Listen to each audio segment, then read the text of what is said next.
love it.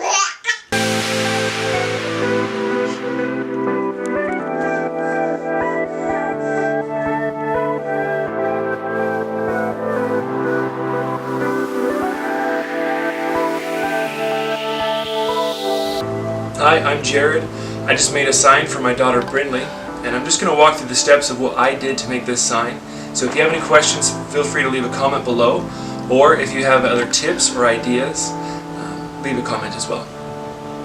Hey guys, so to walk you through the process of making this sign, we started with finding our font, and the one that we went with was called Futura. We just found it off Microsoft Word, and we picked this one because one, and obviously we liked the font, but two, because it was a simple font. The more curves the font has, the more difficult the cutout's going to be, and more opportunity for mistakes. So after finding the font, we printed it out in the largest size that we could, which ended up being about 1 letter per page, and then we cut those letters out. We used a spray adhesive. The one we used was called 3M Super 77 Multi-Purpose Adhesive. The reason I used that one is because I borrowed it from my neighbor. It worked great. The material I used was just repurposed 3/4 inch plywood scraps, and I just cut them into squares just slightly larger than the letters themselves. Well, after you get those cutouts adhered to the boards you're going to use, comes the fun part, cutting them out. I use 3 different tools for this process. For all the straight edges, I used just a chop saw, and for all the curved edges, I used a scroll saw.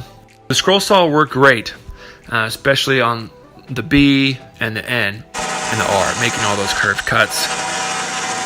However, when cutting out the E's, I used a brad nail gun to tack the square blocks together because I wanted them to be symmetrical.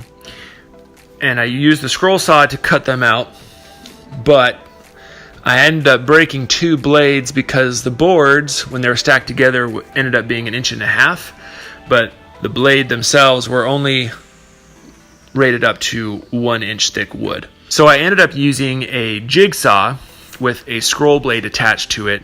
And once I had them all cut out, then it was time to try to fix up some of those mistakes. And since I used just plywood scraps, there were a couple of gouges in the wood that I needed to fix.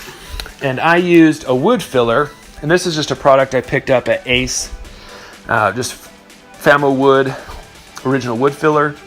And then came sanding. I have a DeWalt random orbital sander. I started with 60 grit sandpaper, and I just sanded all the sides. After the 60 grit, I sanded it with 120 grit, but this time I only did the flat surface. In the cutout sections of the letters of B and E, and also in the rounded parts of the R and N, I used a Dremel tool with the sanding attachment. If I didn't use that, I probably would have had to use I don't have a spindle sander, so I would have had to do hand sanding. And in my opinion, that is painstakingly boring. So the Dremel tool was a lifesaver. After I cut out all the letters, I made the backdrop, and then I ended up putting a molding piece around the plywood to cover up the plywood edges. To attach the molding, I just used a brad nailer, and then I used the same wood filler to hide the nail marks. And then I did painting. So Jess and I, we decided to go with white letters, and we just did a flat white and then a coral backdrop, coral pink. And I just picked out the paint at Ace Hardware, and they have the little sample sizes. You can get the pint of paint for $5, and they mix it for you right in the store.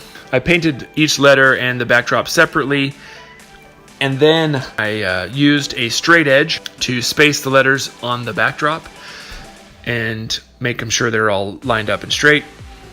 And I used my brad nailer, and I just did it right on the front through the face of the letter to the backdrop. The reason I did that is because if I glued it, I'd already painted it, and I wasn't sure if it was going to have a great adherence. And then I didn't want to go from the back because I didn't want to miss the letter and scar the paint and the wood. So that just felt like the easiest, most accurate option. And then I used wood filler to hide my nail holes. And then I just did touch-up painting after the wood filler had dried. Once we had finished that project, now came the time to hang it, which you use ringed nails. They have a little extra texture to them that adds more grip. With the help of my lovely wife and a trusty level, we found our placement on the wall and pushed the nails through the drywall. Hopefully this helps you guys. If you have any questions, feel free to leave a comment below.